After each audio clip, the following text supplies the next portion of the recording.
चहा. Thank you.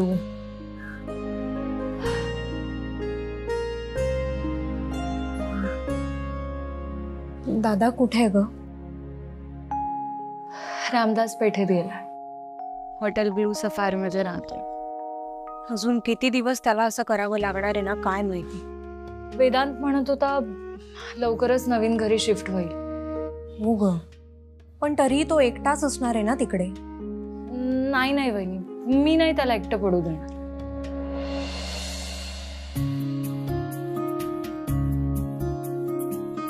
Thank you. का? कारण अशा विचित्र सिच्युएशन मध्ये सुद्धा तू दादाला साथ दिलीस, त्यासाठी तुला मला थँक्यू म्हणायची काही गरज नाही. माझं कर्तव्य.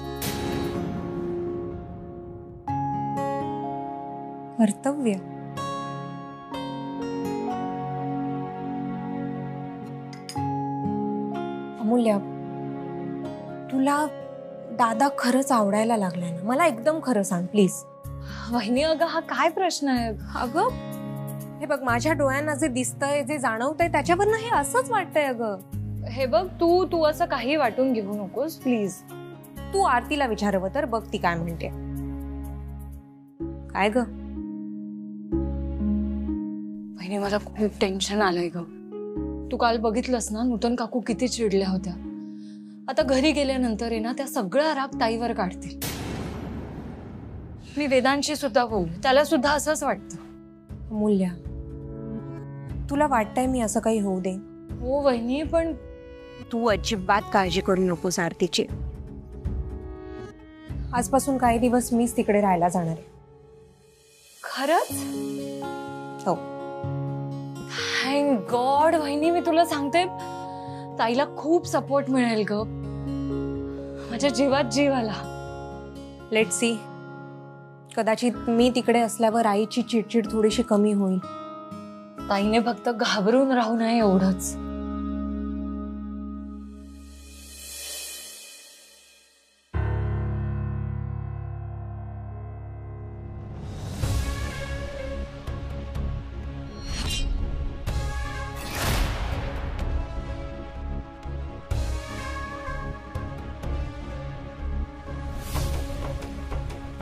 घाबरलीस? भीती वाटणं ना खूप गरजेचं असतं, नाहीतर माणूस मनाला येईल तसं वागायला लागतो. तुला डॉक्टरला दाखवायचं? कशासाठी? अरे पुन्हा विसरलीस तू. मला न विचारता बाहेर जायचं नाही. किती वेळा सांगायचं?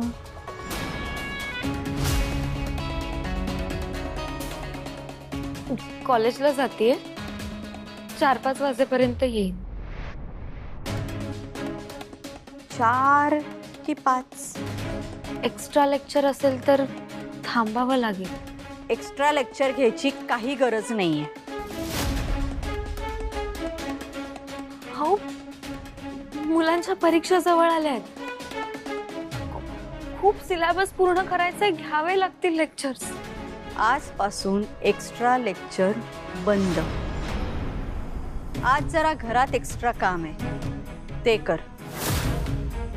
पाहुणे येणार आहेत रात्री जेवायला आणि सगळा स्वयंपाक तू करायचेस.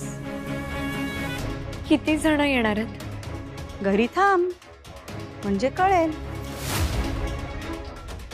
काय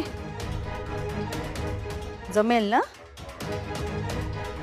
मी इतक्या लोकांचा स्वयंपाक कधी केला नाही. मग आज कर. आणि कसं आहे ना, आम्ही पाहुण्यांना नोकरांच्या हातचं खायला देत नाही. पण जमेल का नाही? प्रयत्न करते मी. पण किती लोकांचा स्वयंपाक करायचा? 50. 50? हो. तेव्हा लवकर जा आणि लवकर परत ये.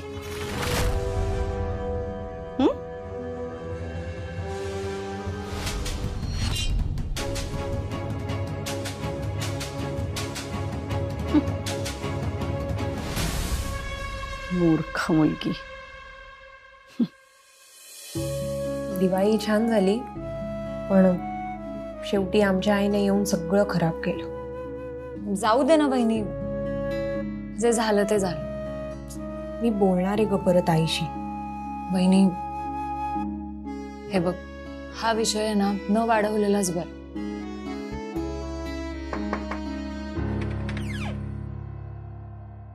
मी आहे.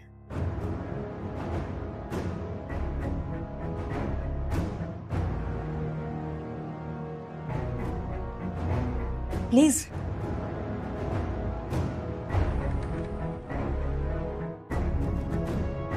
हाय, दिस इज साहित्य. आद्या, तू बस ना.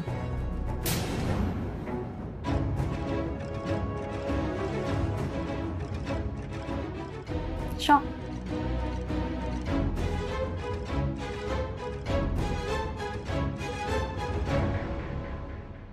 मी तुझे डिझाईन्स बघितले, क्वाईट इम्प्रेसिव्ह. थँक्यू. इनफॅक्ट मला माझ्यासाठी काही आउटफिट्स ऑर्डर करायचे होते. मी हिला सांगितलं, पण अमूल्या, अमूल्या नाव आहे माझं. मी सांगितलं हिला, बट नो रिस्पॉन्स. तू ऑनलाईन ऑर्डर करू शकते सगळं.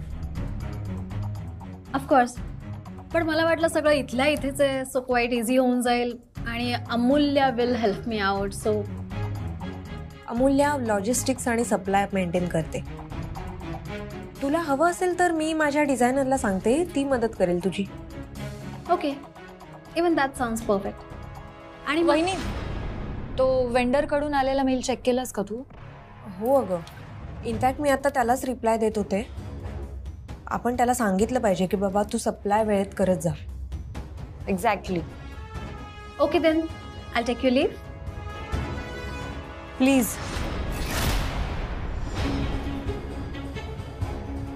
मला ते कॅल्क्युलेटर पास करतेस का? हो.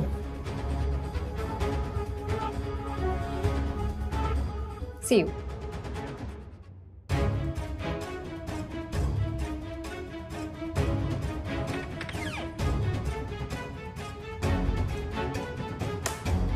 बरं झालं हिच्याकडे फार लक्ष नाही दिलंस तू.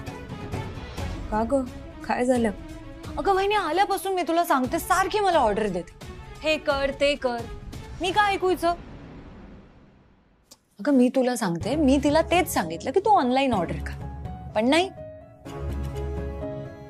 बहिणी, एकतर आहे ना, हिच्या हाताखाली आहे ना कुणालाच काम नाही करायचं ऑफिसमध्ये, सगळ्यांना राजीनामा द्यायचा.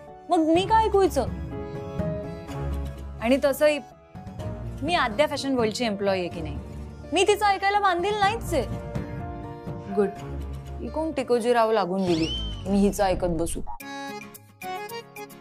आत्ता सुद्धा बघितलं ना तू, तिला आहे ना माझ्या बाजूला बसायला कमीपणा वाटत होता.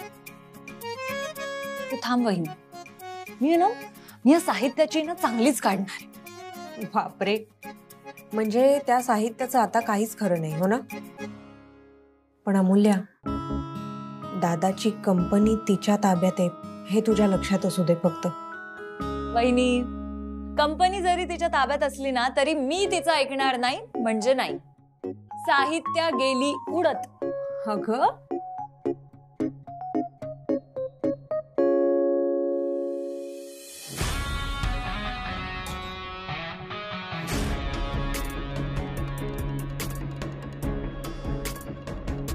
परफेक्ट.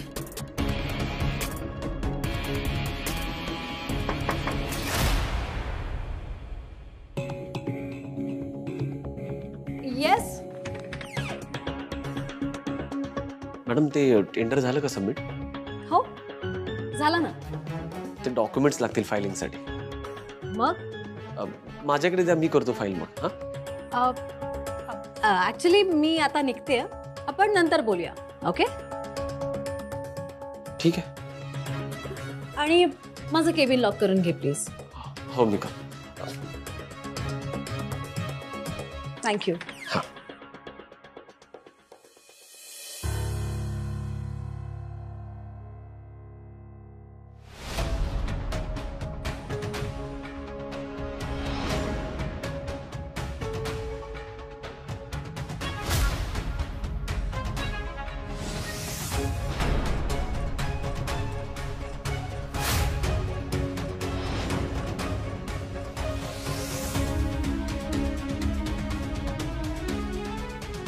सगळं वेदांत सरांना दाखवायलाच पाहिजे.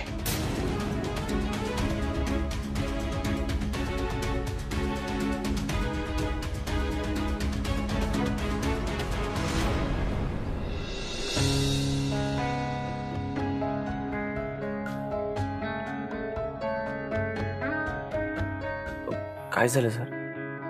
विजय काय आहे सगळं? दिस इज रॉंग. सर हेच डॉक्युमेंट सबमिट करून त्या साहित्य मॅडमने टेंडर भरलाय. नाही नाही, हे टेंडर आपल्याला मिळालं ना तर रेप्युटेशन खराब होईल, कंपनीचं नाव खराब होईल. यात रस्ट शील्ड पेंट बद्दल काहीच लिहिलेलं नाहीये, FRPs नाहीयेत, वेट रेशो नाहीये. हा रस्ता महिन्याभरात खराब होईल, तोंड कशी पडू आपण, आणि कंपनी ब्लॅकलिस्ट होईल. अरे सर मग होऊ द्या ना, मी तर म्हणतो तसंच व्हायला हवं. म्हणजे सगळा ब्लेम ना त्या साहित्य मॅडमवर जाईल आणि मग त्यामुळे त्यांना कंपनीत जावं लागेल. म्हणजे are you out of your mind? ही कंपनी मी उभी केली, आपली कंपनी आहे ही, आणि या कंपनीचं नाव खराब झालेलं मला नाही आवडणार. सर बरोबर आहे, पण आपल्या हातात आता काहीच नाहीये ना. नाही नाही नाही विजय, हे सगळं थांबवावं लागेल. पण सर कसं थांबवणार तुम्ही? आणि ही सगळी माहिती कुठून मिळाली तर काय सांगणार तुम्ही? कारण हे डॉक्युमेंट्स मी दिलेत ना तुम्हाला. काहीतरी विचार करावा लागेल. हो बरं, बाकी कंपनीत सगळं व्यवस्थित आहे ना? हो सर. आणि कोणाला कळलं नाही ना तू इथे आलायस ते? नाही सर, कोणाला काहीच माहित नाहीये. तसं मी खूप हुशार आहे. बर सर एक सांगू, सगळ्या स्टाफला दिवाळीचा बोनस मिळालाय, पण तरी नाखुश येते. का? तुम्ही नाही येत ना ऑफिसमध्ये. विजय, तू समजवणार आहे सगळ्यांना. सगळ्यांना सांग की कामाकडे लक्ष द्या आणि रिॲक्ट करू नका काही. हा पण सर हे सगळं किती दिवस चालणार आहे? म्हणजे बघूया. तो पुरुषोत्तम त्याची खेळी खेळतोय, मग आता मी माझा खेळ खेळणार. डोंट वरी, मी परत येणार. आणि तुला ती स्टीव्ह जॉब्सची गोष्ट लक्षात आहे? त्याला पण त्याच्या कंपनीमधनं काढून टाकलं होतं, पण मग त्याच कंपनीत त्याला परत बोलावलं होतं. हा आठवते मला सर. सर तसंच होणार बघा. अशी परिस्थिती येणार ना की तुम्हाला VW इन्फ्रामध्ये परत बोलवलं जाणार. आणि गोष्ट लक्षात ठेव विजय, मला VW इन्फ्रामधून काढलं नाही, मी स्वतः सोडली कंपनी. तो योग्य वेळ आली की मी येईन परत. सर त्या दिवसाची मी आतुरतेने वाट बघेन सर. आणि विजय, मी आता कंपनीत नसलो ना तर मी आपल्या कंपनीचं नुकसान नाही होऊ देणार. आणि त्या पुरुषोत्तम गुडपल्लीवरला कसा धडा शिकवतो ना ते बघ. सर येऊ मी?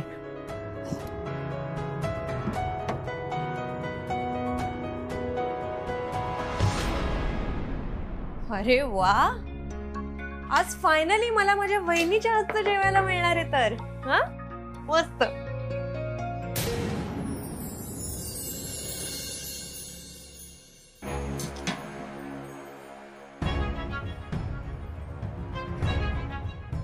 आरती, अगं काय आहे हे सगळं? अगं स्वयंपाक करते. एवढा? नूतन काकूंनी सांगितलंय ना. अगं हो, पण एवढा कशासाठी? अगं पाहुणे येणार आहेत घरी, 50 लोकांचं जेवण बनवायचंय. काय 50 जण येणार आहेत? हो. अगं पण मग तू एकटी का करते सगळं? कोणाला तरी घे मदतीला. नूतन काकूच म्हणाल्यात की पाहुण्यांसाठी सगळं तूच करायचंय. असं कसं? अगं थांब, मी तुला मदत करते. अगं नाही नाही नको, थांब तू बस, मी करेन. नाही अगं आरती, अवस्था बघ काय झालीये तुझी, केवढी घामाघूम झालीयस. मला एक कळत नाहीये, मुळात 50 लोक कशाला येणार आहेत घरी? नाही ग, मला नाही माहित काहीच. कशी आहेस? कधी आलीस? हे काय आताच येते अगं. बाय द वे, मी इथे आता असणार आहे पुढचे काही दिवस. वा.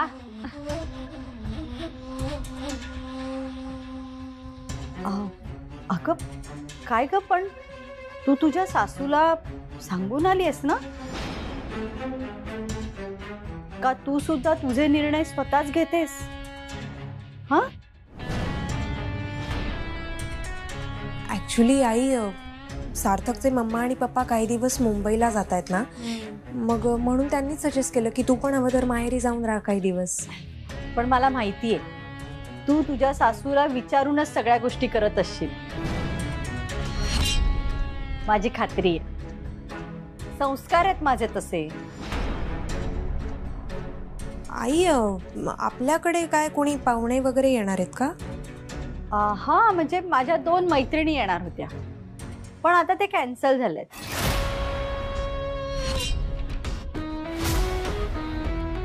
दोनच मैत्रिणी ना आई? मग अगं तू आरतीला एवढा सगळा स्वयंपाक कशाला करायला सांगितलास 50 लोकांसाठी? काय आरती, अगं किती लोकांचा स्वयंपाक केलायस तू? 50. अगं काय मूर्खपणा आहे हा.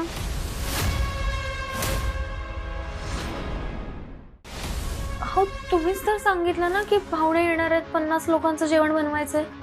अगं मी तुला का सांगीन 50 लोकांचा स्वयंपाक करायला? आणि 50 लोक येणार असते तर मी त्यांना बाहेर घेऊन गेले असते, नाहीतर ऑर्डर केलं असतं मी सगळं. आणि 50 लोकांना घरी बोलवायला मला काही वेळ लागलाय? बघितलं आरती, म्हणून मी सांगते, मी तेव्हा सांगत असते ना तेव्हा तू लक्ष दे. तुझं लक्ष नसतं. अगं पण आता बिचारीने एवढं सगळं केलंय ते वाया जाईल आई. हो आरती, एक काम करतेस का? तुझ्या माहेरी देऊन येतेस का हे सगळं? नाही म्हणजे वाया जायला नको ना. आई अगं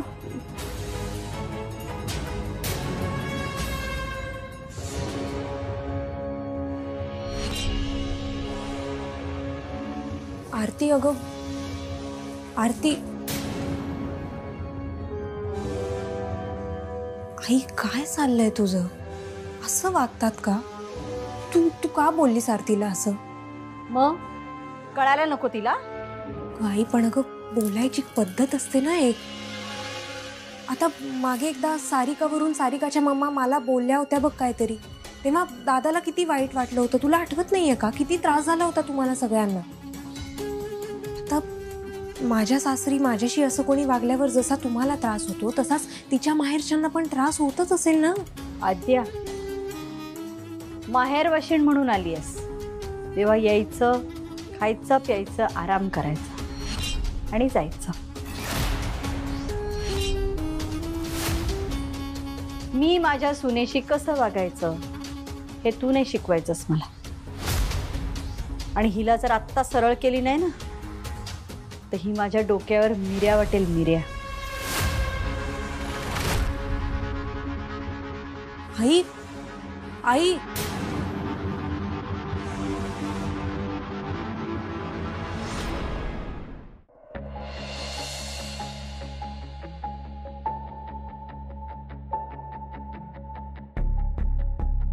काय झालं?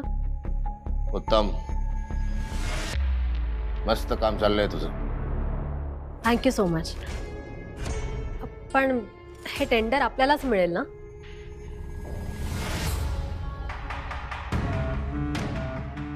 प्रश्न पडायच्या आधी उत्तर शोधून ठेवलेलं असतं मी. म्हणजे हे टेंडर आपल्यालाच मिळेल अशी व्यवस्था करून ठेवली आहे मी. फक्त त्यासाठी थोडा खर्च करावा लागेल. किती? टेंडरच्या रकमेच्या 1%. पण मग ते कसं मॅनेज करायचं? तू CEO आहेस कंपनीची. कंपनीच्या अकाउंटमधून पैसे काढायचे. मी? काळजी करू नकोस, मी सांगतो नूतन मॅडमला. ऑलराईट. नका, हे टेंडर आपल्याला मिळालं, सगळं श्रेय तू घ्यायचंस. आणि इतका जल्लोष करायचा, इतका जल्लोष करायचा, वेदांत वानखेडेचं नाव कुणाला आठवलं पण नाही पाहिजे. प्रॉफिट मार्जिन वेदांतनं कमवलेल्या मार्जिनपेक्षा जास्त असायला हवं. तर तुम्ही सगळी व्यवस्था केलीच आहे म्हटल्यावर हे सुद्धा होईल. Thank you so much. म्हणजे मला इतक्या कमी वेळात इतकी मोठी कामं करायला मिळतात. अजून तुला खूप मोठी कामं करायची.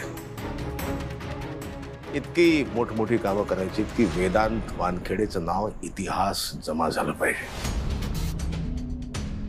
त्याचं नाव ना कंपनीत राहिलं पाहिजे ना मार्केटमध्ये. बाकी कोणाला काही संशय तुझ्याबद्दल? नाही नाही, अजून तरी तसं काहीच नाही. कोणाला कळायला नको मी तुला पेरलंय म्हणून. आणि त्या वेदांत वानखेडेकडे जरा नीट लक्ष दे. ऑफकोर्स माझं पूर्ण लक्ष आहे त्याच्यावर. आणि हो, देव आहे तो तर माझ्यासाठी.